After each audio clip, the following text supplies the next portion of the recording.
And welcome everyone. Thank you for joining us for the 7th session of the Backyard Fruit webinar series. We are so excited to have our specialty fruits discussion today. For those of you who may be tuning in for the first time, I just want to make mention that this is a collaborative effort for multiple universities. The program is hosted by UGA Extension, but of course we have other university partners who've been involved. We had NC State Extension, University of Tennessee Extension, LSU Extension, and Auburn University faculty who have all been a part of this program. So we want to thank our program partners for making this series possible so we can help you be more productive in your backyard production ventures. And for those of you who have been attending this class for the certificate of completion, you're almost there. We will finish this program this coming Friday with citrus. So thank you very much for joining us. Of course, I'm Ashley Hoppers. I'm the program host for you today. I'm the County Agriculture and Natural Resource Extension Agent in Gilmer and Fannin counties. And then we also have our longtime panelist, Ashley Brantley, who is the Muskogee County Agriculture and Natural Resource Agent. And our presenter today, who I'll be introducing shortly, Josh FUDER, he is also a longtime panelist out of Cherokee County and happens to be presenting today. So just like with our other sessions, please feel free to use the Q&A section for any of your questions you may have. I do want to encourage patience with this presentation in particular. Josh is going to be covering a lot of different fruit crops that are a little more obscure. So hopefully we'll be able to answer your questions, and we'll try to stick to the commodities that he mentions just so we can try to stay on track, because he will be covering lots of different crops. Other than that, I'm just going to go ahead and introduce Josh. So Josh got his bachelor's and master's degrees from Oklahoma State University. And as I've mentioned, he is the County Extension Agriculture and Natural Resources Agent for Cherokee County. And he, interestingly enough, is an avid backyard gardener himself. And he has a myriad of different fruits and vegetables that he grows. And so I think that you'll really enjoy hearing from him on a backyard growing perspective today. Prior to joining us at UGA, he worked for the Southeastern Horticultural Society, where he was the project coordinator for the Good Samaritan Farm and Learning at Chastain Park. Before moving to Atlanta, he worked for 7 years in 3 Pacific Island countries in biodiversity conservation, disaster management, and sustainable agriculture. So Josh really does bring a wealth of knowledge with him today. So without further delay, Josh, I'm going to turn it over to you, and thank you so much for presenting today. All right, thanks, Ashley. So we'll get right in because we've got a lot to cover, and I hope I was having problems advancing the slide. Yeah, there it is, I think, yeah.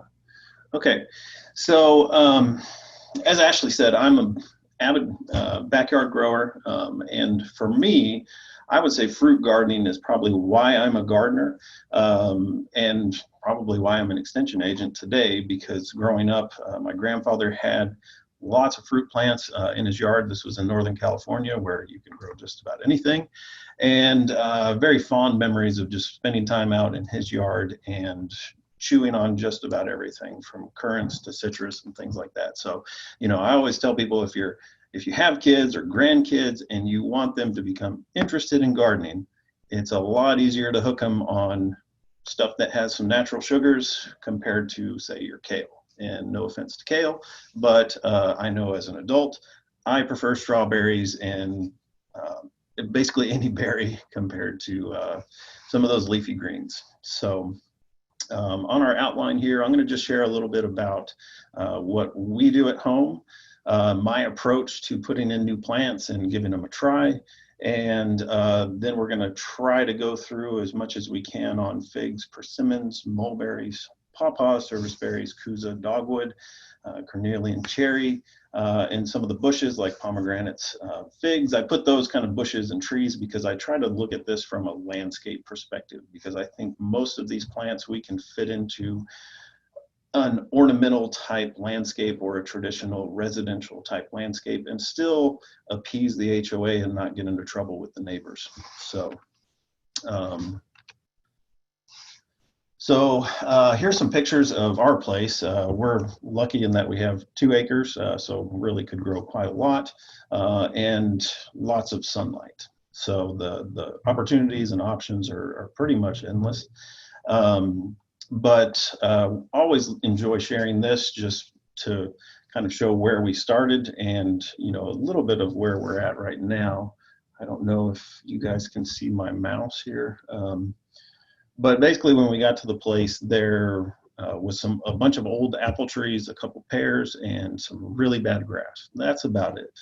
And as much as I enjoy apples, I like stuff, you know, throughout the year, and set to trying to reduce some of the grass while still making it nice and adding some diversity. So for me, I really appreciate diversity just in, you know, the garden, but also on the plate. So a point of emphasis is fruit gardening, as with most landscaping, is a year-round activity. This isn't a set it and forget it type landscape.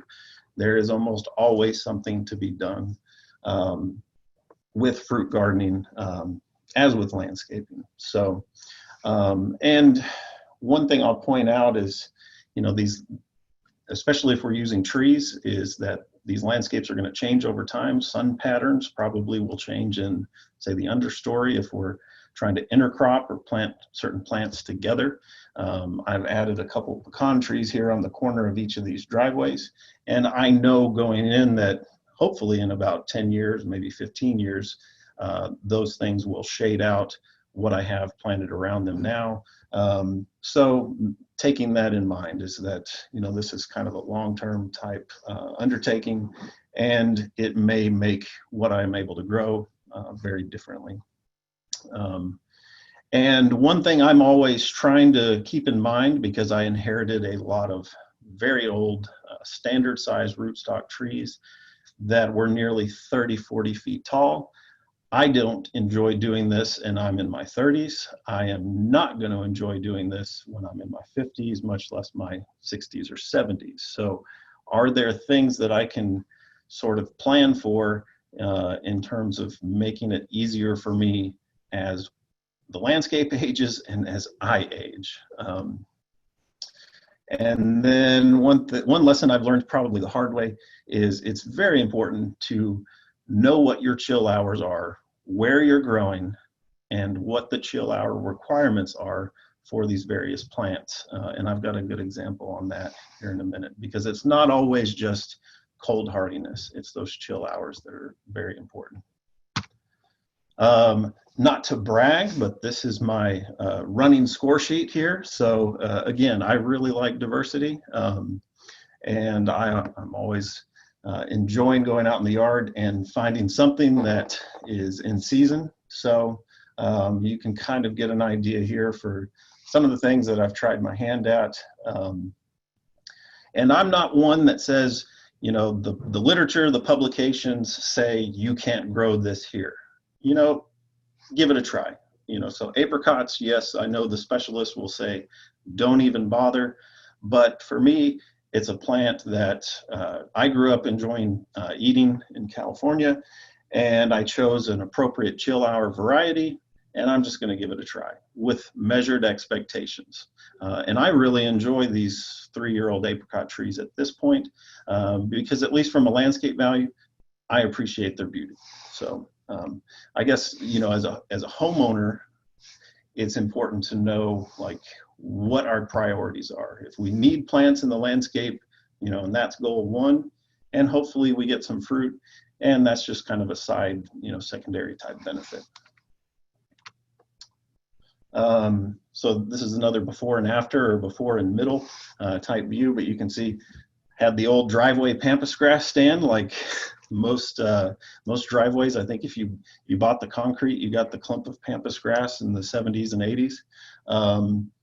And just, you know, had a lot of really bad grass, and thought, you know, why don't I transition this over to a more appealing landscape, and I'm sure I can fit some edible plants in there. So this was a pretty big undertaking. There was a lot of compost that went into the bed along the driveway.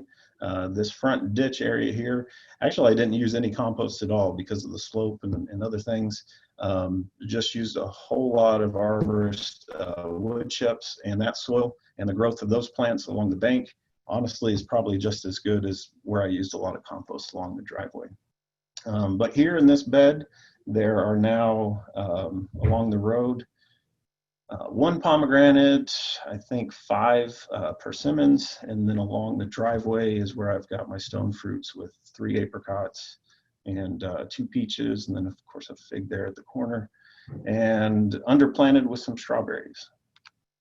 And that's what this is what it looked like this morning as I was leaving for work. So no HOA, thankfully, but I would think even an HOA would probably approve of the looks and design of this landscape. And there's quite a bit in here that we're able to just kind of walk through and pick from various points in the year. Still no apricots, unfortunately, but I've got my fingers crossed. But further back, you'll see those are the apricots. And I really like them from a landscape point of view because that new growth kind of has that, you know, light chartreuse to bronze, kind of pink color to the new growth, which I think is, you know, just pretty to look at. So, so annuals down at the front where it meets the road for, you know, the nice visual appeal, and then, you know, stuff just kind of interplanted throughout. So are there strategies and techniques that we can make this a little bit easier, both on our bodies and in our landscape for, you know, for limited in space? You know, I know a lot of backyards, especially in most of the Southeast, you're probably dealing with shade and you may only have one area that gets sun. So how can you maximize that one sunny spot? Dwarfing rootstocks, smaller plant material can be a way. This is some infrastructure, 9-foot tall trellis with 5 wires where I'm attempting to grow oblique cordons, which is kind of like a espalier. But with dwarfing rootstock, it's allowed me to jam in about 35 apple trees at 2.5-foot spacing. So there might be techniques out there, infrastructure that we can kind of jam more plant material in if we have limited spacing, but also making it easier for us to maintain. You know, I'm going to be growing smaller trees here that I'm hopefully not going to have to prune on tall ladders and things like that. So. And then I would encourage, if you get too far into fruit growing, a lot of our plants we can graft and put more varieties on a single plant. So that would allow us to have more diversity in a somewhat limited space. So we have a good time. Again, I think fruit growing is something that a family will get a lot out of. It's a great way to get kids eating healthy. These are my main partners here. That's Graham at different stages here. So he's now 4.5. And then little Daisy there, she's just over a year and she is a strawberry eating machine. So we have a really good time. Fruits are an excellent way to get kids outside and get them eating healthy. And even the dog Shelby there will just gnaw an apple down to the core. So so I'm in North Georgia. This is my fruit season chart for North Georgia. You can probably adapt something very similar to wherever you are. But we're really fortunate in the Southeast in that we can be eating fresh fruits from the garden sometimes as early as April all the way through November, depending on what we plant and what we put out there. So something, you know, maybe to keep in mind, going back to some of those first slides, it might be good to have, you know, kind of a printout graph type grid of your backyard, work on that from space and planning perspective, and then also have this in the back of your mind and what you can fit into the different windows, so you can go from, you know, strawberries to blueberries to blackberries to muscadines and apples and things like that. So One of my favorite lines from Dr. Parker's presentation on apples was, if you can't grow figs, get into woodworking. And that's pretty much what I start with when I talk about fruit growing and perennial fruits, is start with a fig, because that's about as easy as it gets. And of course, grow things that you can't find commercially. And figs are one thing that, you're not going to find them at the grocery store because of that soft skin. They don't pack well, and they obviously aren't going to ship. So if you enjoy figs, you better grow your own. And these are some Celeste varieties that are at our house there. Celeste is a cold hardy, adaptable fig through most of the Southeast. Very, very sweet, really nice. It is a little bit smaller, but to me that's really just fine. So south of the fall line, further south into the state and much of the Southeast, you can probably have more varieties than what most of us in the Piedmont and North are limited to. Cold hardy varieties, we're probably looking at Celeste, Brown Turkey, Hardy Chicago, and maybe some of these newer ones from the LSU breeding program. Celeste generally is only a later in the summer to fall, generally just one crop it's going to produce. They are fast growing, and they will do best with annual pruning, because they grow so fast that in a couple years time, most of that new growth, which is where the fruit are, can quickly become out of reach. And then at that point, you're just feeding birds. So I try to prune mine annually down to about chest height. They are self-fertile, and about the only problem is going to be this ambrosia beetle, which there's a picture here. So if you've ever seen little toothpicks coming out of your figs, you have the ambrosia beetle in there. And at that point, the remedy is just cut out affected tissue, burn it, destroy it, and it'll grow right back. So you might have a year where you don't get figs. I know, what was it, the 2014 winter, the snowpocalypse, that's when most figs probably died back to the ground. But they are usually going to come right back, even in killing winter temperatures like that. So again, if you can't grow a fig, then this hobby may not be for you. And I love figs really because I enjoy the plant propagation side. I enjoy sharing plants with friends and fellow gardeners, and propagating figs is about one of the easiest things you can do. So these are some fig cuttings that I took from a retired nurseryman up here in Ball Ground, Mr. Lawson. I don't know the variety name on this, but he describes it as a white fig. So it's a large established plant by his old nursery. And so I'm assuming it's a cold hardy version or a cold hardy variety. We just don't know the name. So these cuttings I collected in dormancy, late winter, and I wrap them in parafilm so they don't dry out. You probably don't even really need to do that. In a good, light, quick draining soil media. And if you're gonna have failure, it's probably gonna be because you water them too much. They like it a little bit on the dry side. So I just put these on a heat mat in my basement. I don't have a greenhouse, but you can see this clear plastic Rubbermaid container. I put a transparent lid on it to keep the heat in, and you can see what the cuttings look like just 2 months later. And today they probably have an extra 6 inches of growth from when this photo was taken. So very, very easy plant to propagate and share. And if you want to see the growth, so this 2-year-old Celeste went in as more or less a 1-year-old plant the year before, just a couple inches worth of growth. And it quickly becomes a plant that fills a space. And 2 years later, and you can see I do, again, annual pruning right at chest height.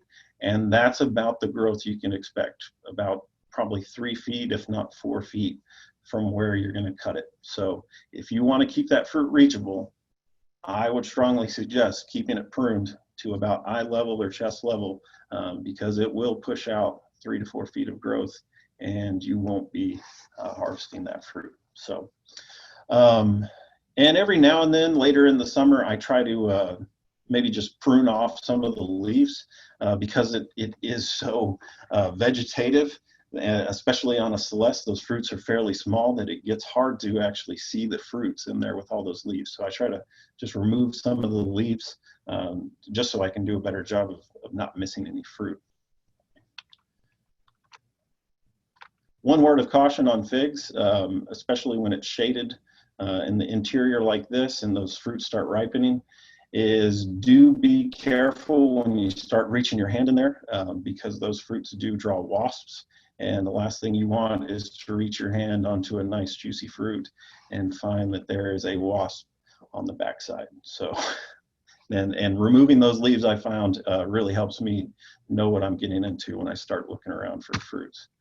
The persimmon is a fruit that if you're from the West Coast, you probably are used to.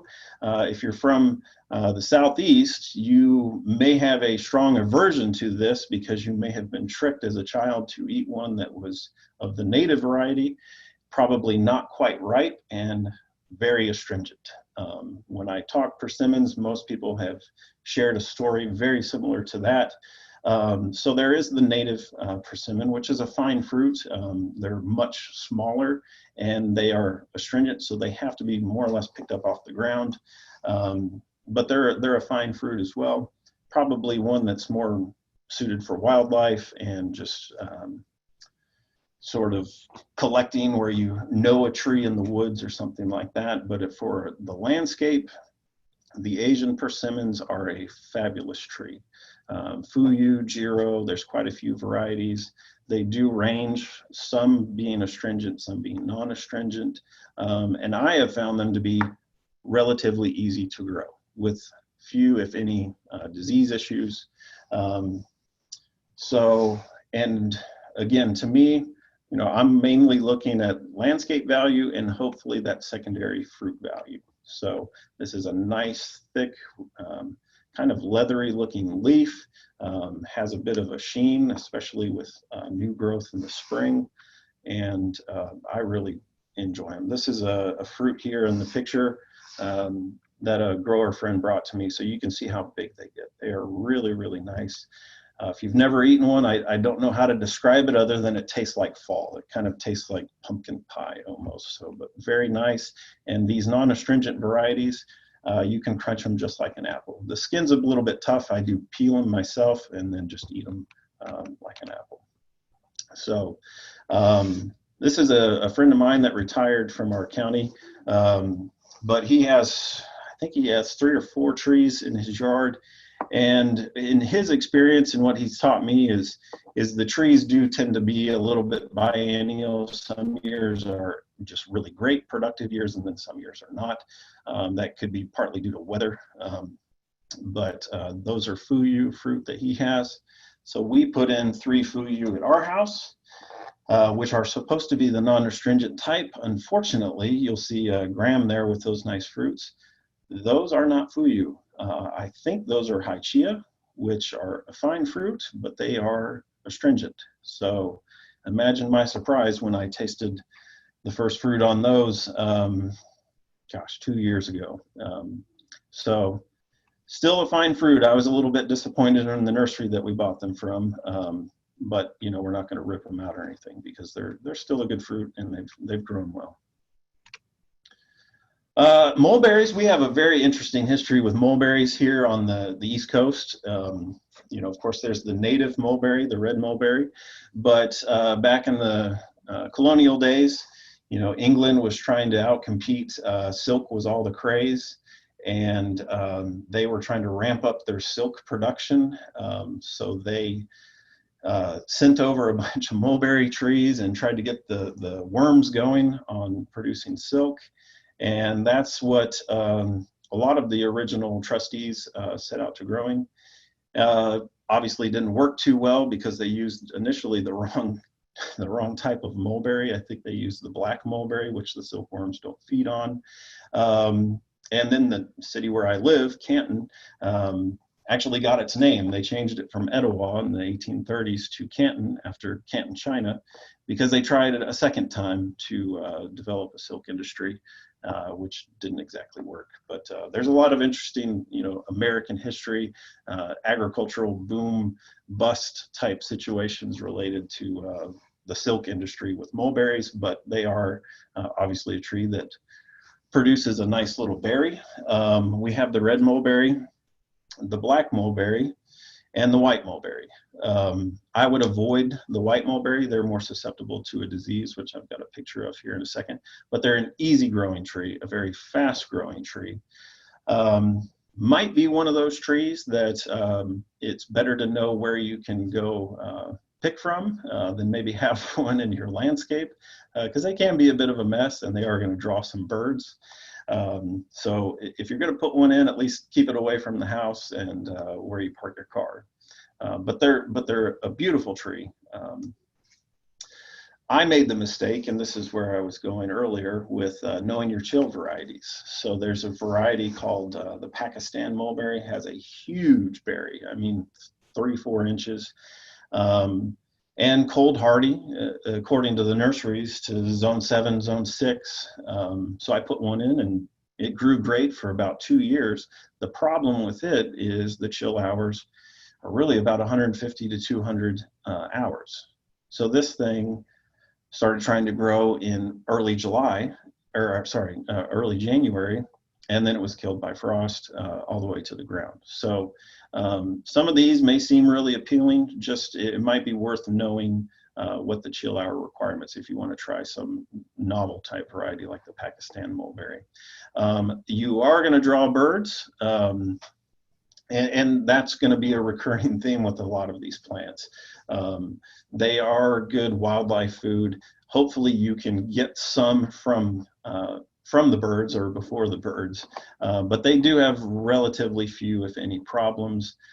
I've tasted them a few times. I've got a grower friend that has one, and it's similar a little bit to a blackberry, but not quite as strong, just a very mild kind of muted sweet taste. So, you know, are they going to just set your taste buds on fire? Not really, but they're easy to grow, and kids will have a good time actually climbing the tree and picking fruits. So here's a picture of that popcorn disease. It is more common in the white mulberries, so you know, probably you're not going to see that disease if you avoid the white mulberries.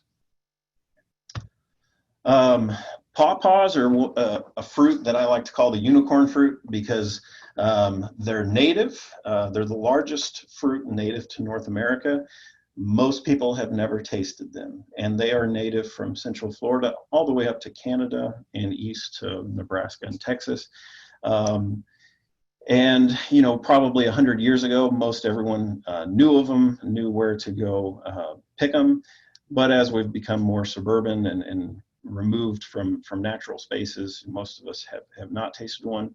I've had them described to me as being a super sweet banana type texture and fruit. So they sound amazing. I'm yet to taste one. You tend to find them naturally occurring in low-lying areas, stream banks and things like that. They tend to make root suckers and make thickets in those areas. And this is, if you have a shaded backyard, this is about probably the only plant that you're going to have as an option, and one that may be well suited. The challenge there is they are somewhat notoriously difficult to transplant, so it may even be best to try to germinate them from seeds if you can find some fruits at a local farmer's market and things.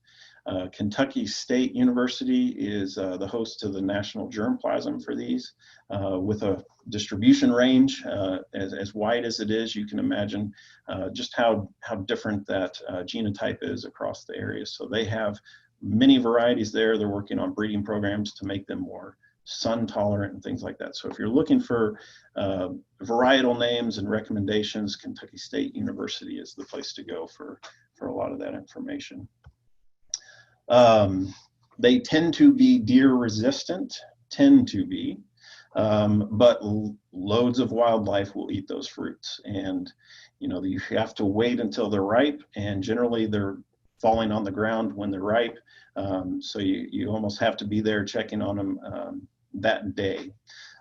As a native plant, they have nice fall color. You can see a picture here of the bloom. Found that tree in Tifton with one of our A&R trainings. And interestingly, they are pollinated by carrion flies.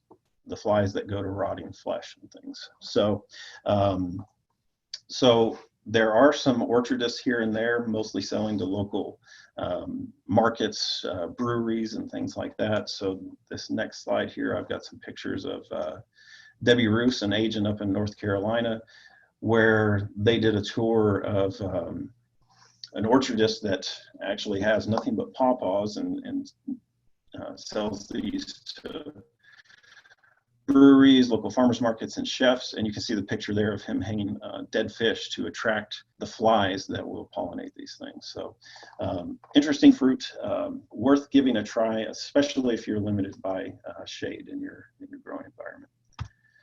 The Juneberry, or depending on where you're at, can be called the Saskatoon or serviceberry. This is a native tree, very, very small berries. I tasted some ripe ones this year, just about 2 weeks ago for the first time. I would compare the taste to be a little bit of a blend between maybe a blueberry and a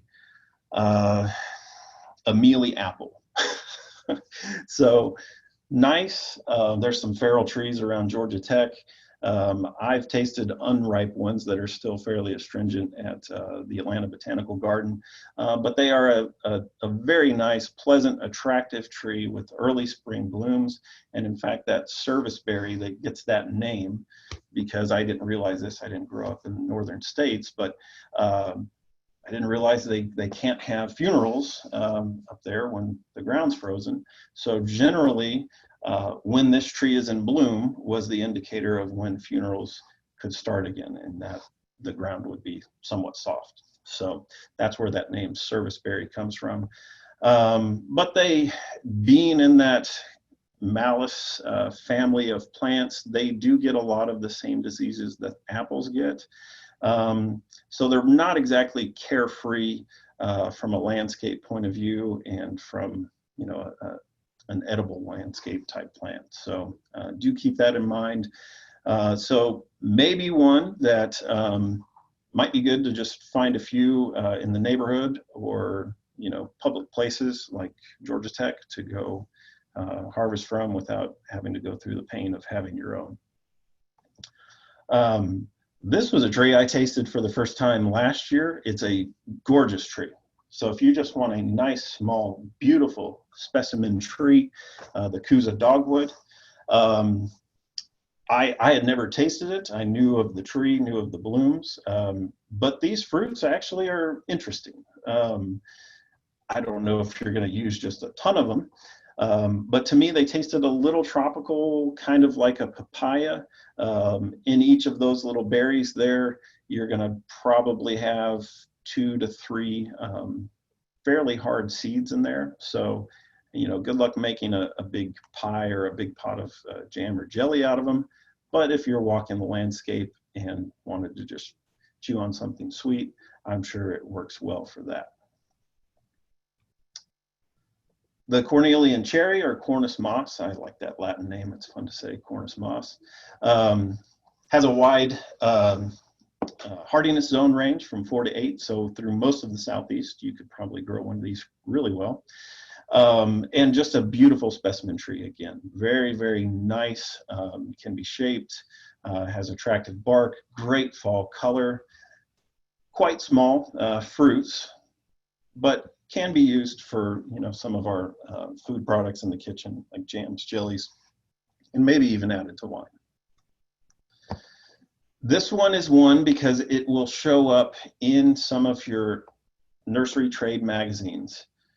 And as most county agents will probably tell you, we get a lot of calls from people asking if they can eat this weed and if they can eat this plant, if it's edible.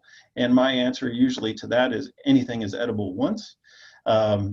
This is probably one of those, a name, if it has a common name like chokeberry, it's probably not going to be that delicious. However, if the landscape nursery folks like Proven Winners are starting to work on varieties. You know it has landscape value and it's quite beautiful. So probably one that is more in that category, but it does have usable fruits, more for the jams and jellies, but it does have high pectin and things like that. So it can be used if you are just looking for plants that have multiple seasons of interest, as well as possibly some culinary use. Maybe look at an aronia or chokeberry. And you can just get by with one. That's the nice thing about this. You don't have to put in 2 or 3 for the cross-pollination. Jujubes or Chinese dates can be grown throughout basically most of North America. They're cold hardy, down to I think -20 degrees.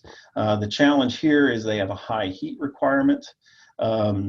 One of our master gardeners has grown these and told me about them. I don't have any yet, mainly because of that thorn issue. I don't really love plants that have thorns.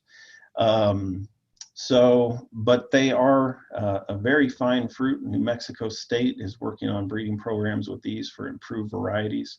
So if you want an easy growing plant, this might be one worth looking at. I would caution against those thorns. I did a site visit back this winter, and a client has a strong interest in fruits and permaculture and all these different plants, and he had placed one of these relatively close to his path. And the way these grow as well, in that they send up root suckers and they kind of make a dense shrub.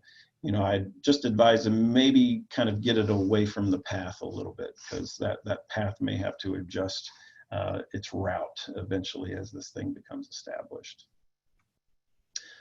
So currants and gooseberries, going back to my childhood, this is the plant that I still remember to this day. My grandfather had one of these on his chain link fence around the front yard, and I loved nothing more as a kid than eating. He had a red variety. These are the white variety that I put in front of my house. They're really cool fruits. The skin is transparent. You can see the seeds in there, kind of in suspended animation. They almost look like fish eggs or eyeballs or something like that. I really like this fruit. You don't get tons of them from one bush, but they're really fun to grow. They're tart. Obviously, they don't pack well with that thin skin. So if you like these, if you want to give them a try, you're going to have to grow your own. Or maybe there's some specialty grower at your local farmer's market that might have them, but they're easy to grow in that if you have a spot that stays relatively cool. So where I put these at my house is on the front side of the house that faces east, so it gets no afternoon sun. And this plant has done pretty well.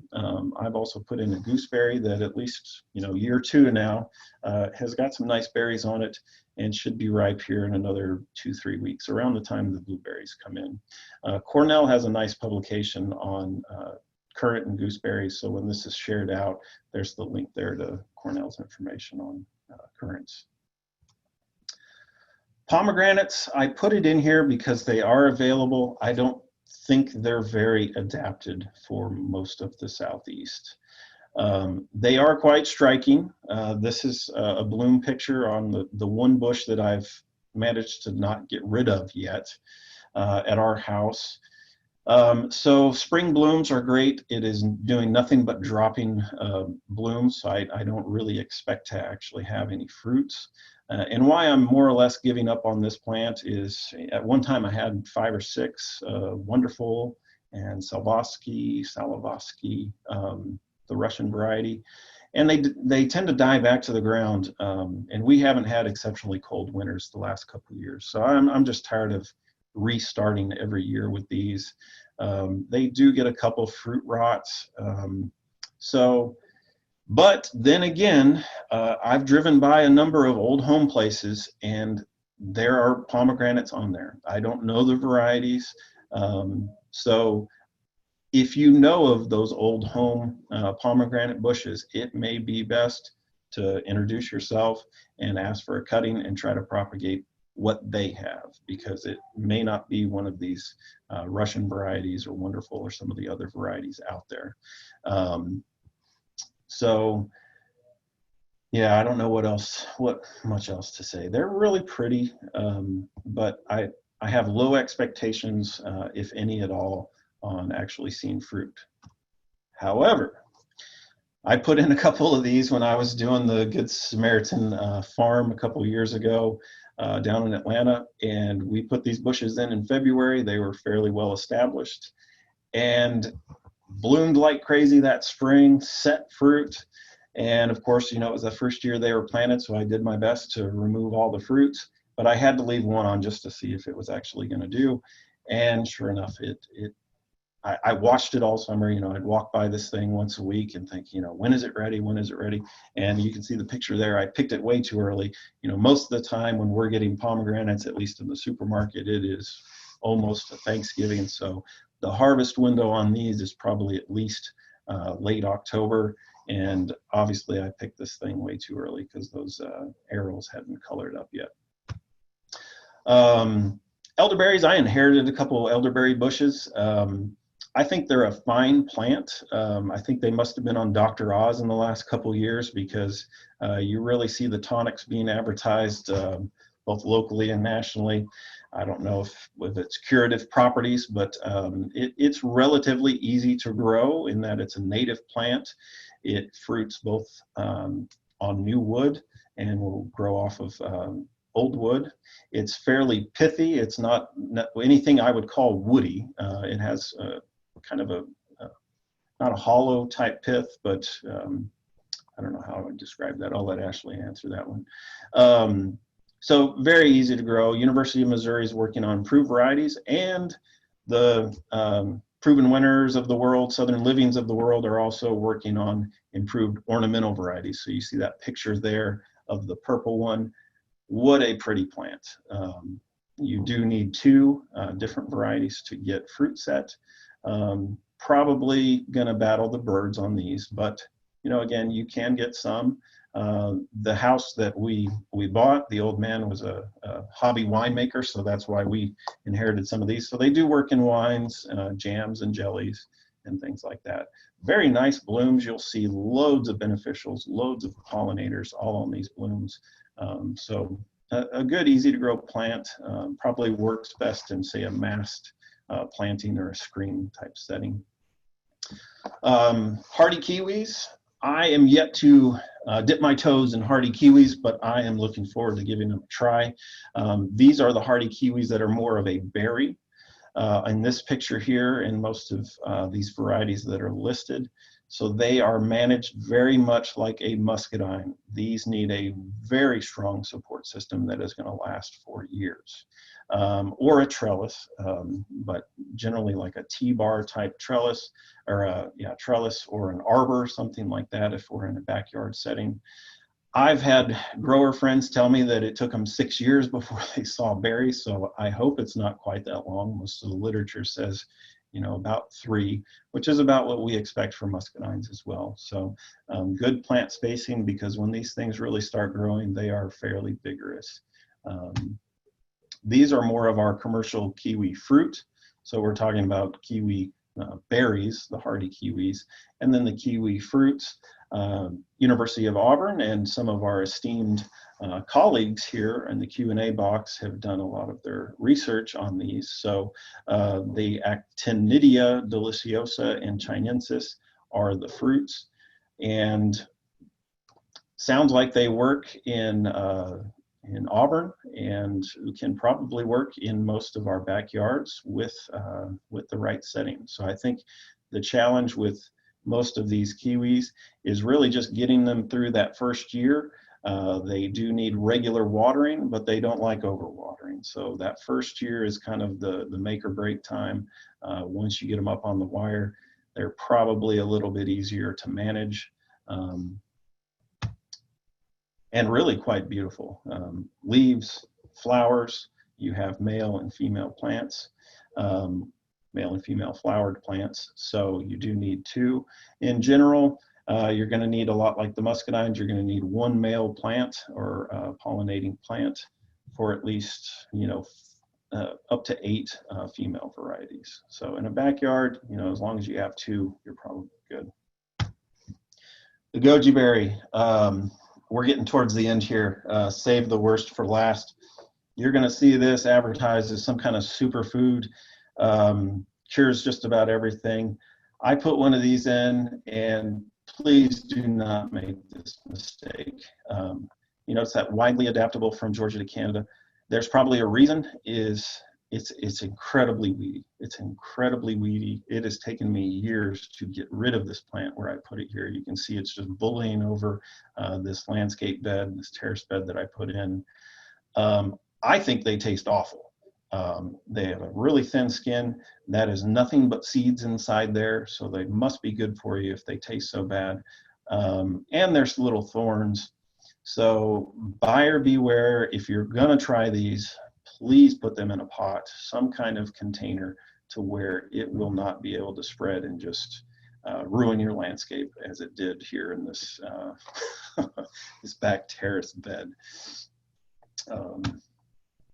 And this is one I wanted to introduce everyone to if you're not familiar. It's technically not a fruit. This is more of an annual. It's a perennial in the tropics. And I was introduced to this when I was a Peace Corps volunteer, and this Australian guy was running a school production farm, and he had what seemed like trees of this planted in rows. And then he brought out the jam that his wife made from it, and it was, of course, I was in Peace Corps, I was half starved. I thought it was the best thing I had tasted while I was there. I've grown it since then in my gardens, and I really enjoy it. It's a pretty plant. It's got those burgundy red stems. Very, very easy to grow. It's in the mallow family, so with cotton, hibiscus, and even okra. You just need a long season. So if you can start these seeds, you can get them from a lot of the different vegetable seed catalogs. Start them early before your last frost date, and plant them about like okra, so it's got to be warmed up. And you're probably going to be picking these things off till you're tired of it come September or so. But makes a fine jam, jelly. I've even pickled them, and of course, I like pickles, but they make a nice pickle. In a lot of markets, you'll find teas made from it. I think it's in Mexico. They call the tea Jamaica. So it's really a nice, useful plant, and to me, it has more fruit characteristics than it does anything else. So definitely worth trying, and easy to grow in a season, whereas most of these other things, you've got to kind of manage them from year to year. So I think that's it. Ashley?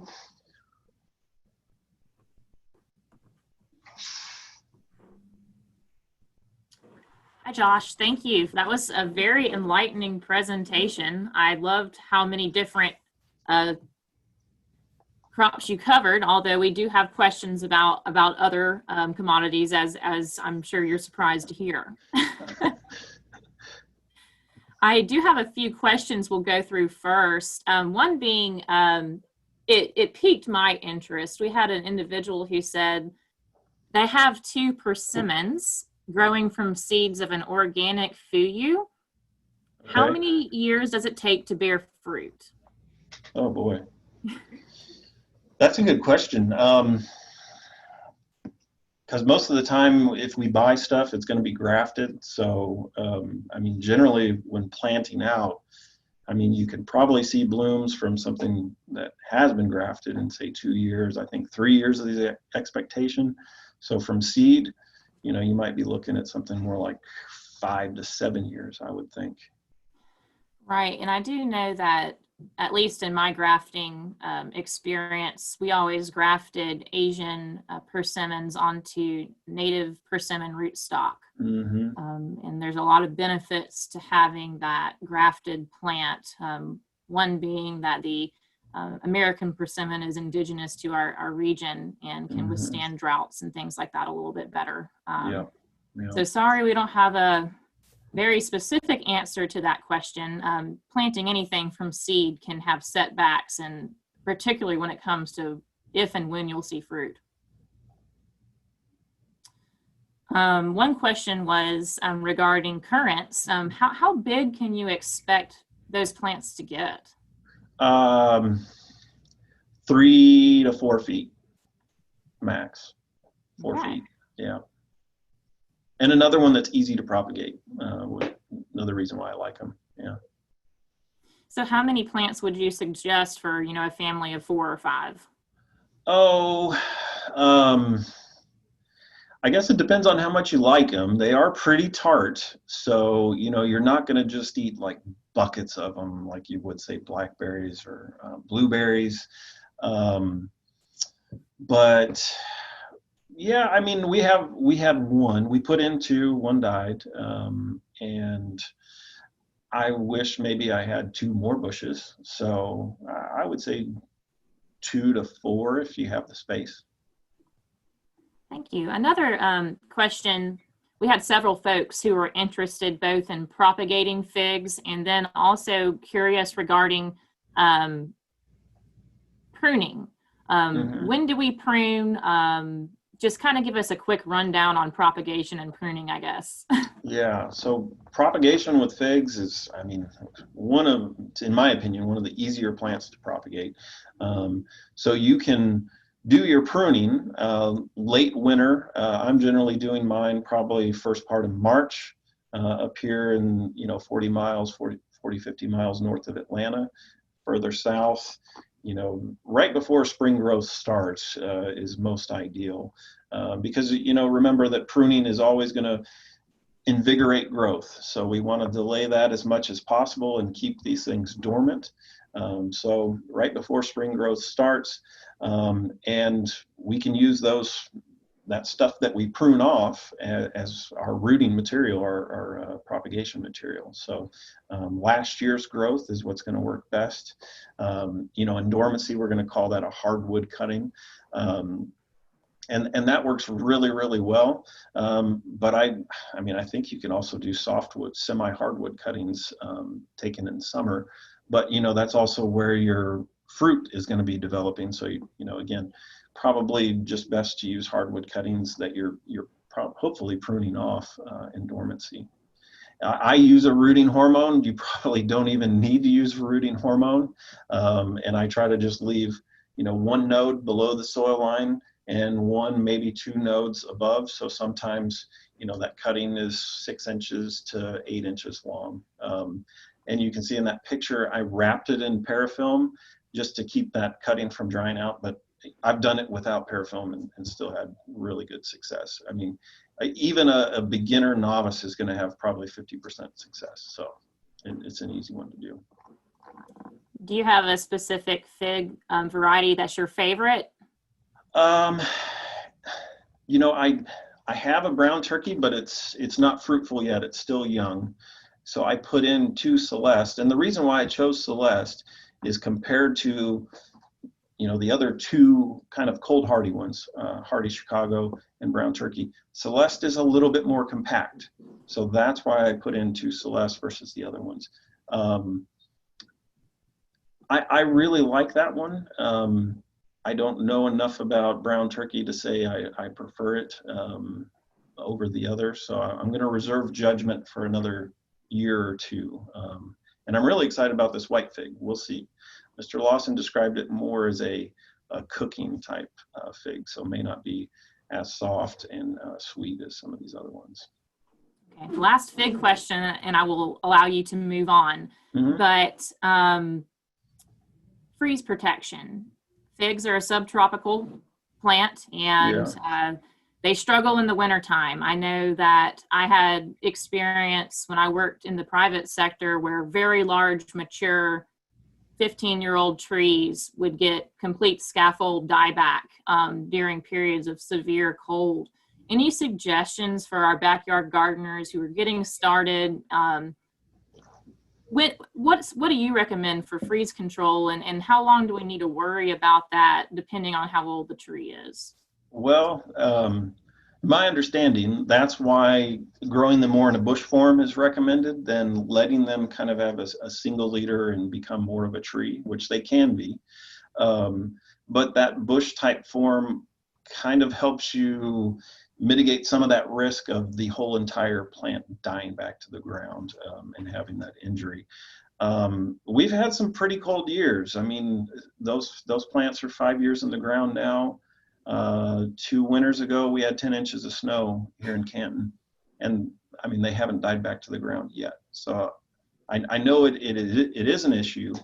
And I know some people, you know, call the office and want to wrap their plants in burlap and Christmas lights and things like that. My approach to this is whatever will be, will be. You know, I'm not going to go out there and hold my plant's hands in just kind of natural conditions. If they happen to die back to the ground, I'm just going to cut out what's dead and let them grow right back is kind of the way I view it. But I don't know if that's a good answer for what people are looking for. But that's my kind of take on it. So. Thank you. And you did mention, you know, these are pretty vigorous plants, so they do tend to shoot back up from the crown pretty readily, and you do tend to get that growth back. But moving on, so elderberry seeds, when can we expect germination? One individual said it could take 3 to 5 years. Is this true? Any information on that? Gosh, good question.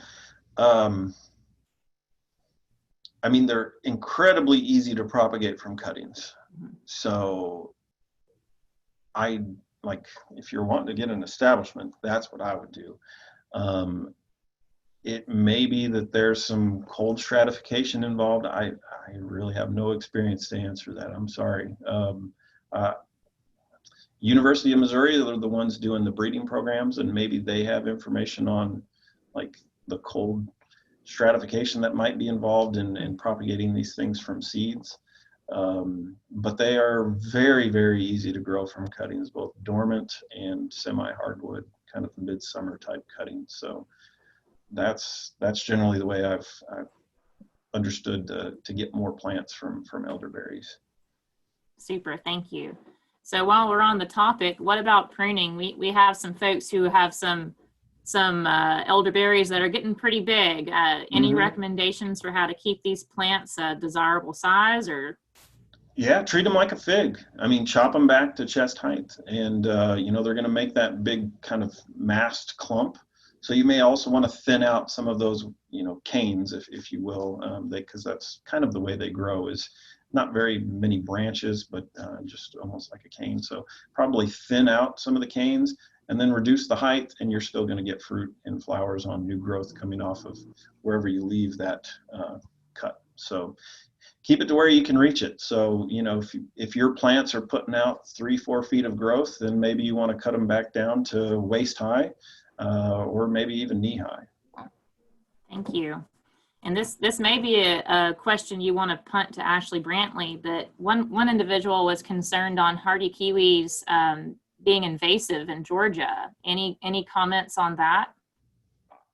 Can we tune in to Ashley? She's the expert on those. I'd love to hear her answer. Hey, sorry about that. So as of right now, there's currently no evidence of it being invasive in Georgia. And from what I know, it has not been officially deemed invasive, and they are currently studying whether or not it has that potential. So unfortunately, I do not have a concrete answer for you just yet, but it's looking like right now there's no hard evidence of that. All right, thank you, Ashley. Let's see. Any particular soil requirements for these lesser grown crops you've mentioned? I mean, like with just about any plant, is going to most likely do better in loose, well-drained soil. And that's true with just about everything. Let me get back to this title slide here to figure out what we're looking at. Figs are probably going to tolerate, you know, a little bit wetter soil conditions better than, say, you know, an apple or something like that. Let's see, your pawpaws obviously are native to low-lying stream banks and things like that. So, you know, but know that just because that's a wet environment, it's also generally a loose, well-drained type soil. So, you know, and that's the nice thing with, you know, us as hobby growers, backyard growers is, you know, we can make those soil amendments that on a large landscape commercial scale, you know, they're not going to probably be able to amend the soil, you know, with 2-3 inches of compost if they're putting out a new orchard. We can do that in the backyard. So, you know, I'm a firm believer in, you know, amending our clay soils, amending our sandy soils. You know, 2-3 inches of well-aged, finished compost across the whole area, not the planting hole, prior to planting is going to, you know, probably be one of the better things you can do. Thank you. And since you mentioned pawpaws, we did have a question earlier from an individual who had planted a couple pawpaws in full sun. Should those plants be moved? Will they be okay in full sun? I mean, you can try. I've seen Kentucky State's orchard. They've got rows of trees in full sun. But if your pawpaw is just, you know, a native cultivar, unnamed, then yeah, it's probably going to do better in some shade. I don't know. They're not going to move well. All my understanding is these things do not transplant well. So if they're already there, maybe it's worth putting another tree that's faster growing nearby that can provide them some natural shade within the next year or two, because I wouldn't expect them to transplant well and survive. I agree with that. Any suggestions for our folks who may be short on space and would be interested in trying some of this in containers? Yeah, figs are one that can do rather well. I would try, you know, probably a Celeste, maybe some of the smaller, there are container type figs. And being in a container, you know, you don't have to really worry about cold hardiness. You can always move it into the basement or the garage. Italian honey, there's some very nice figs that should do well in containers. As I said, goji berry, it only belongs in a container. And what else here? Pomegranates probably in a container. I wouldn't want to be moving that container with the thorns that it does produce. So, but most of the rest of these, you know, are in that kind of big shrub to small tree category. Probably not going to do as well in a container. Let's see. Yeah, I wouldn't say too many of the ones in that third category, the trees and shrubs, but figs, without a doubt. The goji, if you dare, and the pomegranate. Thank you. Speaking of pomegranate, I know it can be challenging to have success. Some folks were curious, when can you start to expect blooms, and tell us a little bit more about just the fruiting window for those plants. Yeah, so in observing my plants, you know, they have died back to the ground consecutively the last 2 years. This year, the one plant did not. So I have 2-year-old, if not borderline 3-year-old wood. So you need at least 2-year-old wood to start seeing fruit. You may not really see to see flowers. You may not see fruit set until you get even more mature wood, which is going to be, you know, maybe 3-year-old wood. You may give up on these plants before then, because these plants may be frozen back to the ground before you get wood that old, at least if you're as far north as I am. So mine are blooming now towards the end of bloom, assuming fruit set happens, you know, then it's just developing that fruit probably until an October harvest window. So, but they've done some weird things, like when they grow back from the ground, I've taken pictures of blooms on the regrowth late into the fall. So, you know, of course, it's not going to actually set fruit if it's blooming there in October. So the flowers are pretty, you know, from a landscape point of view, they're pretty. I wish I had more success and could say, absolutely go put some in and you're gonna enjoy them. But, you know, I'm kind of losing patience and would rather have something that I know is a little more reliable, like a persimmon. Thank you. Speaking of persimmons, fruit drop can be a pretty big issue with Asian persimmons. Any ideas on what's going on there? You know, what to expect, I guess, is my perspective, because natural fruit drops are a part of parthenocarpy. Can you just kind of let us know maybe some reasons for fruit drop, and should I be worried if I get a fruit drop early in the season? Yeah, well, they are going to set a ton of flowers. So naturally, they're going to self-thin. The 3 more mature plants I've had, only one has actually ripened a fruit on the tree. The other 2, same age. So I put these trees in spring of 17. And they've been producing flowers every year since I put them in, fresh out of the 5-gallon container. Last year, that picture of Graham there, that one tree, I think we got about 15 fruits on. So that was, you know, season 3 of actually seeing fruit. However, all summer long, we watched the other 2, and even that one that we did get some harvestable fruit off of, just continued to drop fruit. And some had even been to the point of almost being orange, almost being at that point. And so it's frustrating. I've asked our specialist, and